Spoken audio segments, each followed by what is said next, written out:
Bienvenue dans les contes enchantés d'Antasia.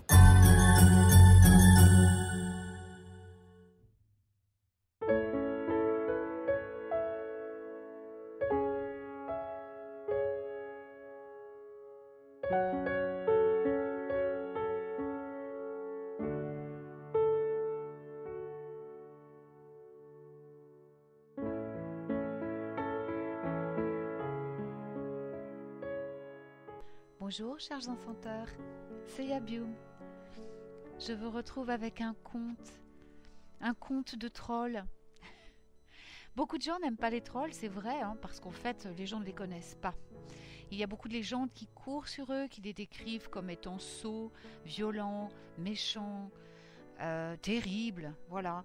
Mais moi je les aime beaucoup parce que j'en connais en fait. J'ai 2 trolls parmi mes amis.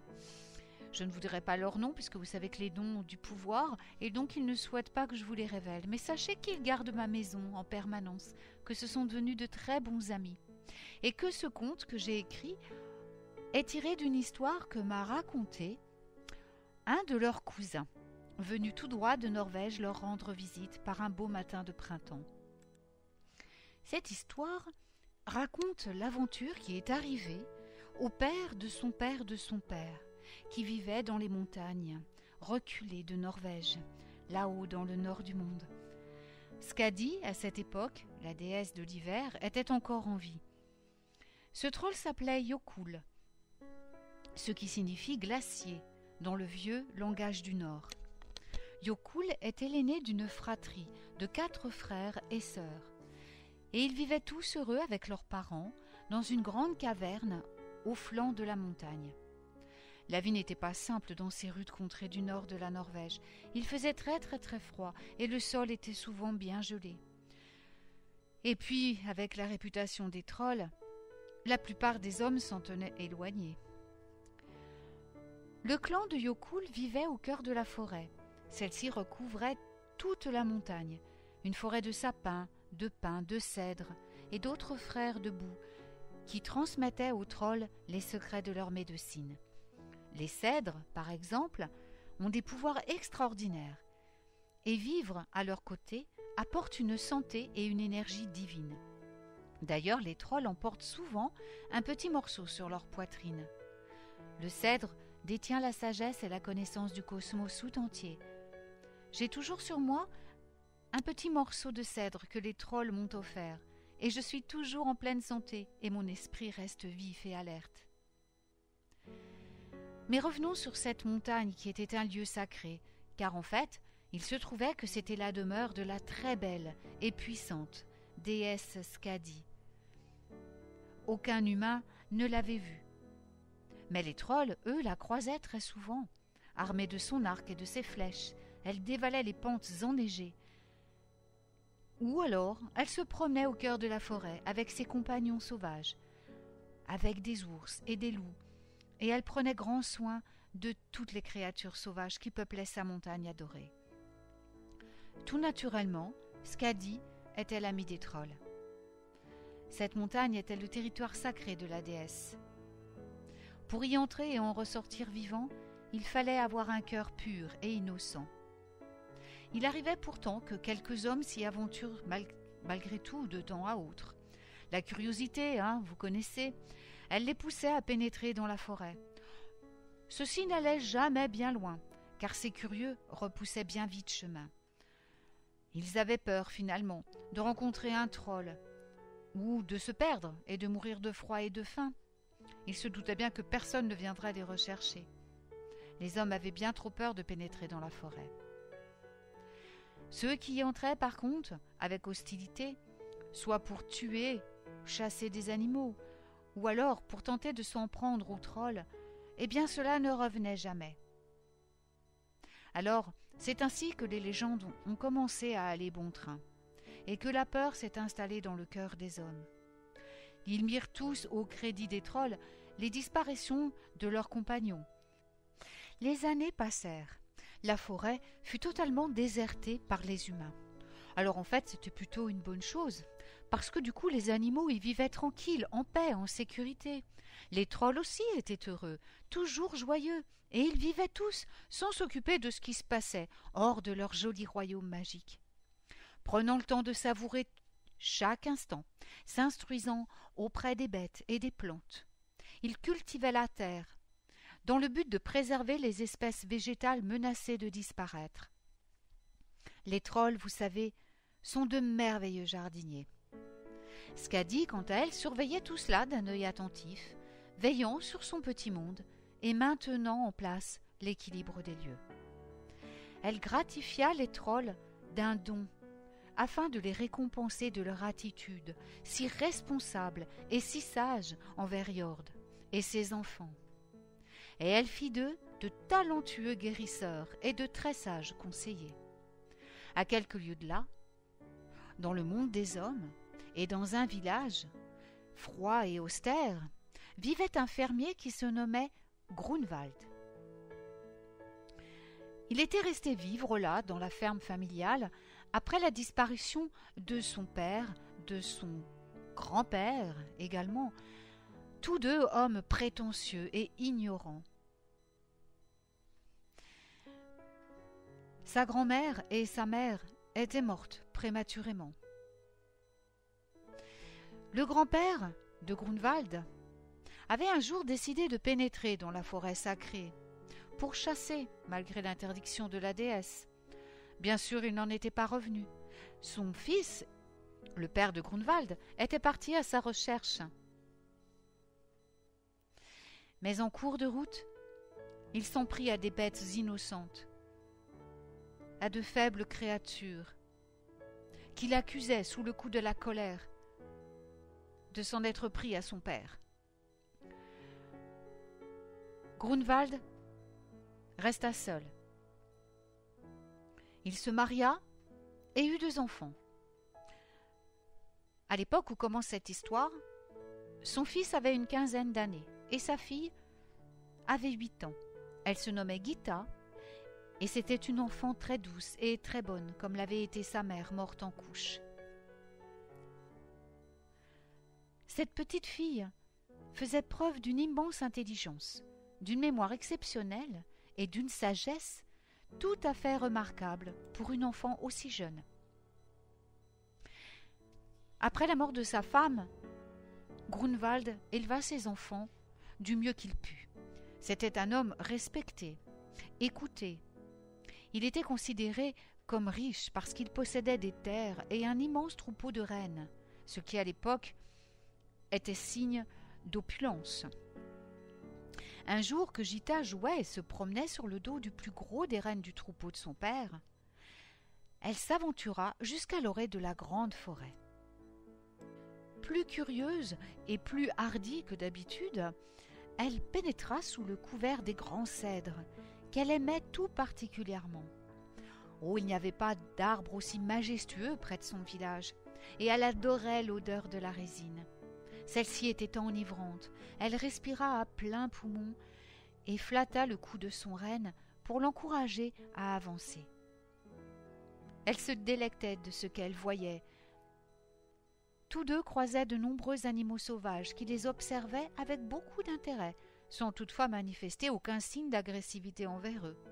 Juste un peu de curiosité. Mais elle commença à avoir faim, cette petite Gita. Et la faim l'amena à l'inquiétude. Mais où se trouvait-elle à présent? Son estomac se tordit d'angoisse. Elle n'avait pas remarqué que le soleil avait totalement disparu à l'horizon et qu'elle commença à ne plus voir à travers les arbres. Même la lumière de Mani ne parvenait plus jusqu'à elle. Alors elle eut peur. Elle prit soudain conscience qu'elle ne savait plus dans quelle direction aller pour sortir de la forêt. L'obscurité régnait tout autour d'elle. Elle descendit prudemment de son renne et commença à se dire que la première chose qu'elle devait faire était d'allumer un feu pour se protéger et se réchauffer, alors que la nuit et le froid étaient tombés. Elle adressa une prière silencieuse à sa maman dans le ciel, ainsi qu'à Freya, sa protectrice, et à la grande Skadi, pour qu'elle les protège, elle et son reine.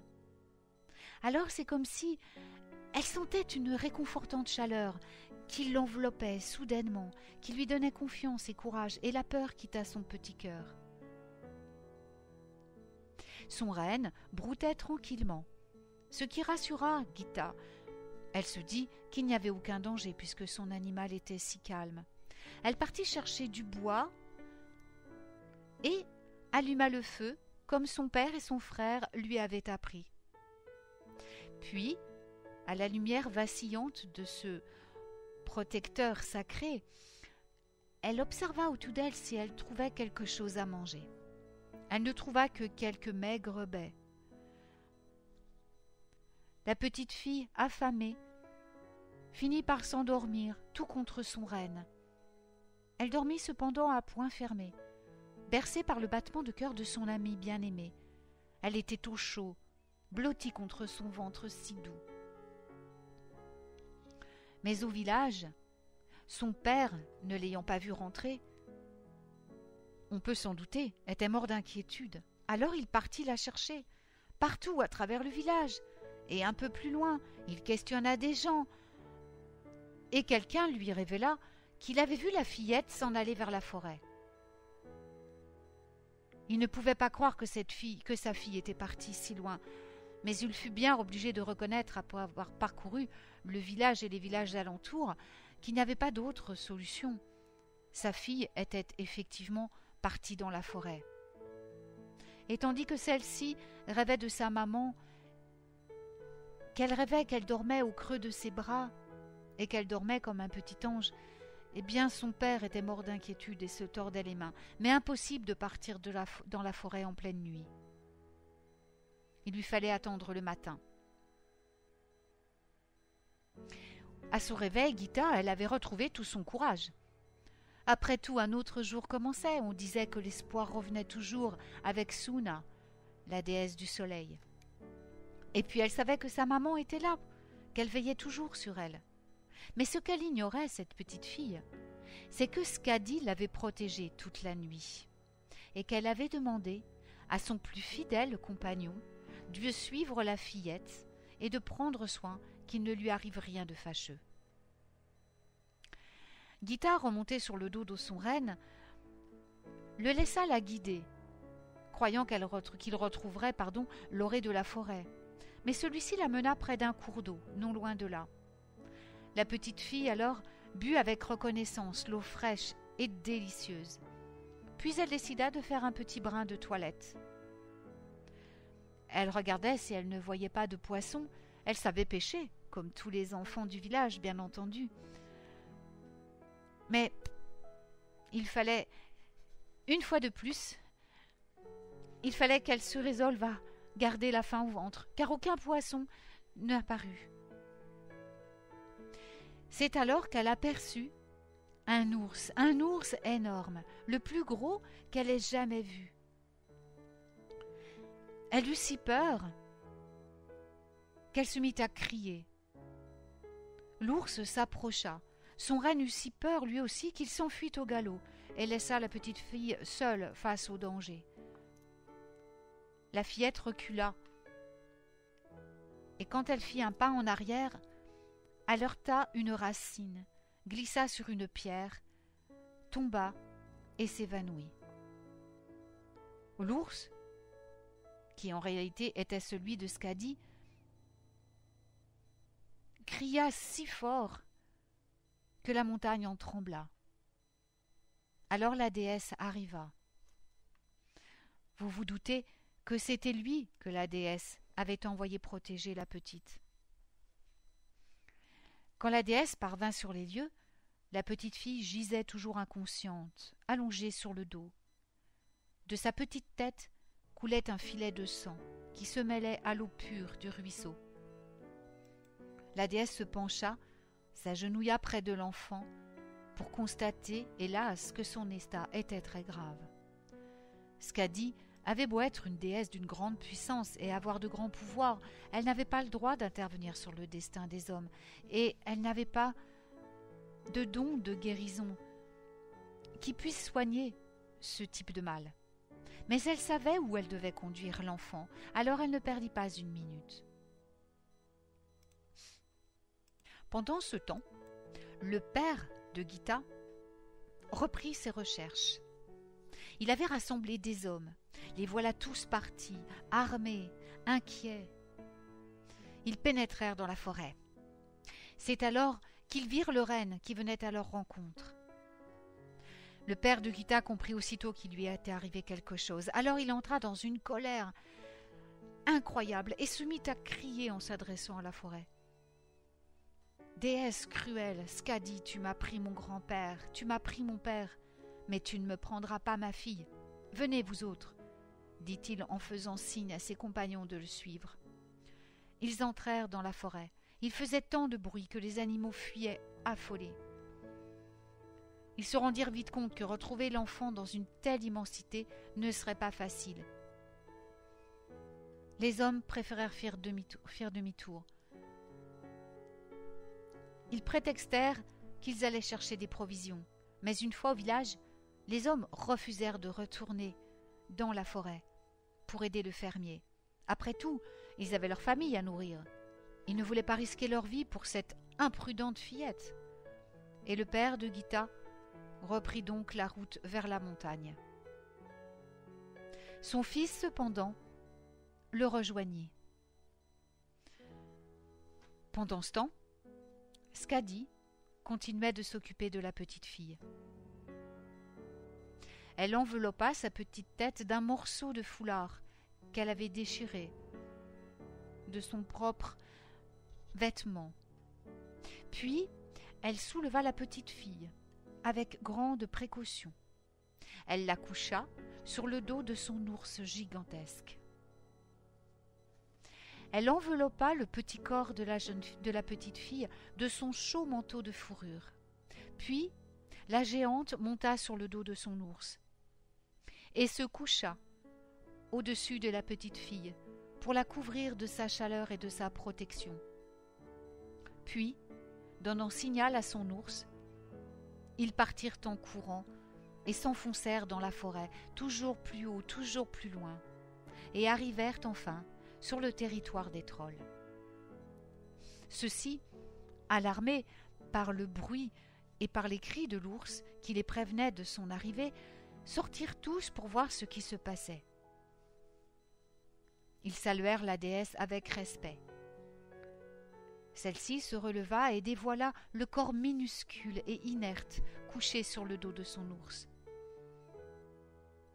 Elle sauta à terre, resserra son manteau autour de la petite créature et la soulevant avec d'infimes précautions, la plaça dans les bras d'un des trolls qui venait à sa rencontre. « Fils de Jord, dit Skadi, cette petite fille humaine a eu un accident. Sa vie ne tient qu'à un fil. Je vous la confie. Un seul d'entre vous a le pouvoir de la ramener à la vie.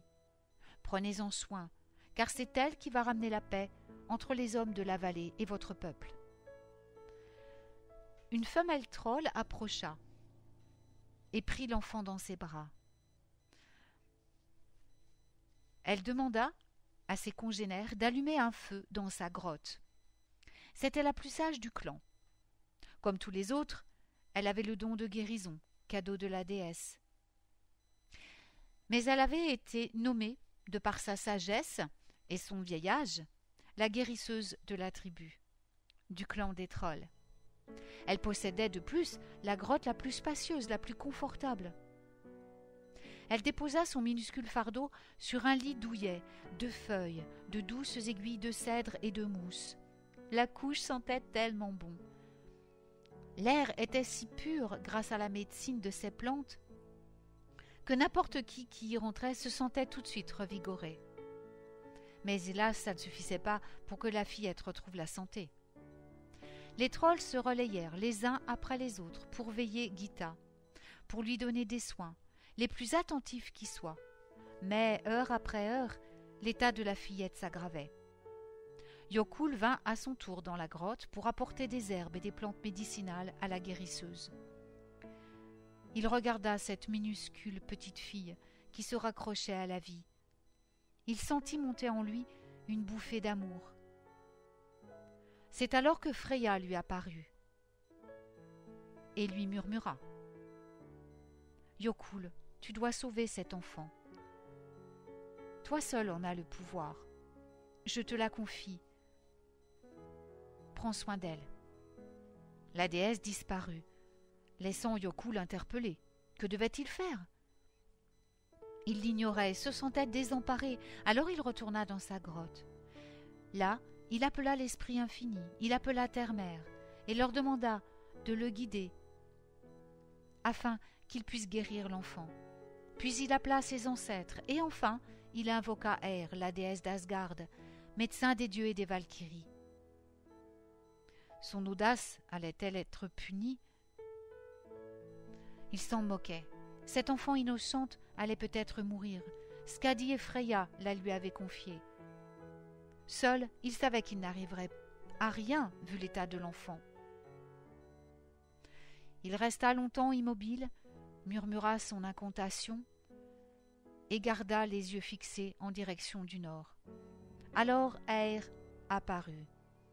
Il se leva, se tint droit devant elle, mais ses yeux étaient mouillés de larmes de gratitude.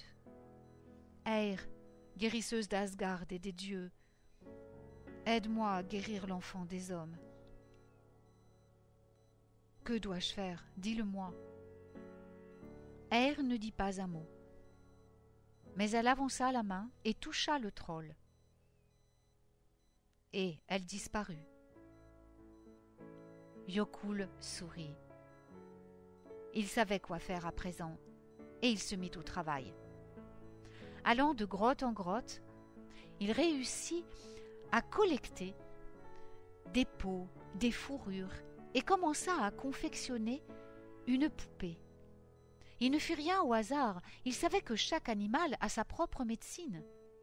Il y ajouta donc des plumes, des os, mais aussi des pétales de fleurs, des plantes, des herbes magiques et les 9 bois sacrés. Lorsque la poupée fut achevée, il la laissa toute une nuit sous les rayons de Mani. Quant à lui, il restera dans la caverne, auprès de Gita, sans dormir, en psalmodiant une très vieille litanie que sa mère lui avait transmise.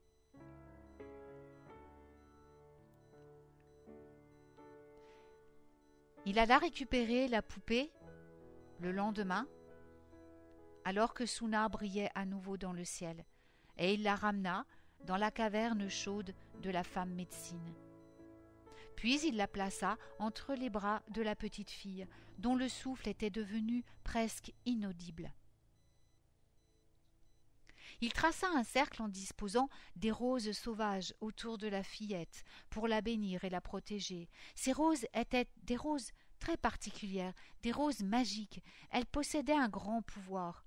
Elles poussaient dans un lieu secret au cœur de la forêt. Et on disait que Freya les avait plantées elle-même. Dès le moment où la poupée toucha l'enfant, la petite fille gémit faiblement. Yokul, alors, se rallongea auprès de Gita et resta ainsi des heures durant, chantant, priant, insufflant à l'enfant son amour et sa puissance de guérison. Alors petit à petit, heure après heure, l'enfant reprit vie. Les trolls lui apportèrent de la bonne nourriture et de l'eau fraîche. Eir elle-même venait chaque jour voir l'enfant. Quand la fillette put se lever et courir de nouveau, Yokul lui montra le village et lui présenta sa famille et tous les autres trolls. Il l'emmena se promener dans la forêt et lui transmit quelques secrets. Skadi lui rendrait visite elle aussi, très fréquemment, et lui contait de vieilles légendes initiatiques. Gita était si heureuse. Elle gagnait en sagesse et elle apprenait la médecine avec ses nouveaux amis, ainsi que les mystères de l'univers. Elle était tellement épanouie tellement joyeuse. Mais cependant, elle n'arrivait pas à oublier sa famille. Son père et son frère lui manquaient énormément. Elle parlait beaucoup aux trolls de sa famille, et ils comprirent, bien entendu, que le moment allait être venu pour elle de les retrouver. Son père et son frère, quant à eux, avaient perdu tout espoir de la revoir. Malgré tout, ils continuaient leur quête dans la forêt. Ils voulaient la retrouver. Une nuit, alors qu'ils étaient tous deux épuisés, ils s'allongèrent près du feu et allaient s'endormir quand Skadi vint à eux. Afin de ne pas les effrayer, elle réduit sa taille de géante et transforma sa tenue divine en haillon. Le père se réveilla et la déesse lui dit : « Je sais ce que tu cherches, et je te mènerai à elle si tu fais la promesse d'oublier tes rancœurs et ta colère envers les enfants de Yord, le peuple de la montagne. » L'homme se redressa et toisa la vieille femme. « Pourquoi le ferais-je ? » Il croyait avoir affaire à une volva. « Skadi m'a pris mon grand-père, mon père, maintenant ma fille. Je ne leur pardonnerai jamais, ni à elle, ni à ces trolls. Les trolls ne sont pas responsables de l'imprudence et de l'ignorance des hommes. La faute leur incombe à eux seuls, reprit la déesse. Les trolls sont innocents. C'est un peuple paisible, sage et bon. Ils vivent ici depuis bien avant que les hommes naissent sur cette terre. C'est eux qui doivent craindre l'orgueil et la cruauté des humains. « Tu mens, je ne te crois pas, dit le père. Qui que tu sois, je te conseille de disparaître de ma vue. » Il prit son épée. Alors la déesse reprit sa taille. Et le père trembla de frayeur devant le courroux de la géante, qui se dressa devant eux, magnifique, divine, terrible. « Je suis Skadi, fille de Tiazi, et je te demande de reconsidérer tes accusations. Tu as perdu ton grand-père, ton père, ta femme, ta fille. Combien d'épreuves faudra-t-il que tu subisses pour enfin remplacer la haine qui ronge ton cœur par l'amour et le pardon? Pourquoi reporter la faute et la colère sur les autres? Ça ne sert à rien qu'à alimenter ta propre souffrance. » Skadi s'approcha et posa sa gigantesque main sur le cœur de l'homme. « Accueille le pardon, dit-elle, et à ton tour de faire de même pour ceux à qui tu dois la vie de ton enfant. Ta fille est en vie, et elle doit ce miracle au troll. » L'homme alors, émerveillé par la déesse, mais aussi puissamment chamboulé par son énergie divine qui pénétrait son corps tout entier, lui demanda pardon de tout son cœur. « Où est mon enfant ? Mène-moi à elle. Je t'en prie, déesse. Amène-moi près de mon enfant. » Alors Skadi appela son ours, et tous trois prirent place sur son dos. Ils arrivèrent au clan des trolls, et les trouvèrent à ce moment-là tous fins, prêts pour une grande expédition. Ils avaient préparé la fillette pour le voyage du retour vers sa famille. Ils avaient réuni des vivres pour elle et pour ses parents, lui avaient confectionné des vêtements chauds, l'avaient couverte de colliers de feuillage et de fleurs et rempli des sacs de cadeaux. Quand son père la vit ainsi, son cœur se remplit d'une émotion qu'il avait oubliée depuis longtemps. C'était celle de la gratitude et de l'amour. L'enfant courut se jeter dans les bras de son père. Et une grande fête eut lieu le soir même, car les trolls invitèrent le père et le frère de Gita à entendre ce récit extraordinaire, le récit de son aventure. Tout cela devant un grand feu et un monceau de nourriture. Le père de Gita remercia chaudement les trolls d'avoir sauvé son enfant. Il leur demanda ce qu'il pouvait faire pour leur exprimer sa gratitude, tout autant que les regrets qu'il avait d'avoir nourri contre eux autant de colère et de haine injustifiée. d'avoir cru tous les jugements, toutes les mauvaises langues, toutes les histoires qui critiquaient sans même connaître ce peuple qui avait sauvé son enfant. Il promit également de faire offrande à Eir, qui avait donné le remède miracle à Yokul pour sauver sa fille. Le chef de clan lui parla simplement. « Tu ne nous dois rien, frère. Célébrons plutôt notre réconciliation, ainsi que la paix entre nos peuples. Nous comptons sur toi, désormais, pour que la vérité soit rétablie. Fais ce qu'il faut. Arrange-toi pour que les hommes perdent cette haine à notre encontre. Apprends à tes enfants, à tes amis, à aimer toutes les créatures vivantes, à respecter Mère Terre, à respecter vos frères et sœurs, de quelque nature qu'ils soient. Souviens-toi que l'amour guérit tout, et la bonté n'est pas une faiblesse, mais la plus grande des magies. Et maintenant, amusons-nous. » Et c'est ce qu'ils firent pendant 3 jours. Au bout des 3 jours, Gita, son frère et son père retournèrent au village. Les trolls les raccompagnèrent pour qu'ils ne s'égarent pas dans la forêt. Skadi les rejoignit à l'orée du village et déposa un baiser sur le front de l'enfant, la bénissant de sa protection. Gita grimpa dans les bras de Yokul et lui promit de revenir le voir chaque semaine. Elle garda avec elle bien sûr la poupée qu'il lui avait confectionnée, car celle-ci la garderait toute sa vie en parfaite santé. Puis, ils sortirent de la protection des arbres et s'avancèrent vers le village. Tout le monde alors fut bien surpris dans la vallée de les voir revenir. Et pour être surpris, ils furent surpris. Je dois vous dire que le temps ne passe pas du tout à la même vitesse chez les trolls. Ils appartiennent au peuple des pierres, ils respirent plus lentement que les humains, leur vie est infiniment plus longue. Et en vérité, ce ne sont pas des heures ni des jours, mais des années qui s'étaient écoulées dans le monde des hommes depuis le départ de la fillette de son père et de son frère. Mais cependant, ce qui causa la surprise des habitants du village, c'est que Gita et sa famille n'avaient absolument pas changé d'apparence. Le temps n'avait pas eu de prise sur eux. Alors il fallut bien sûr raconter toute l'aventure aux habitants du village, qui étaient estomaqués de ce miracle.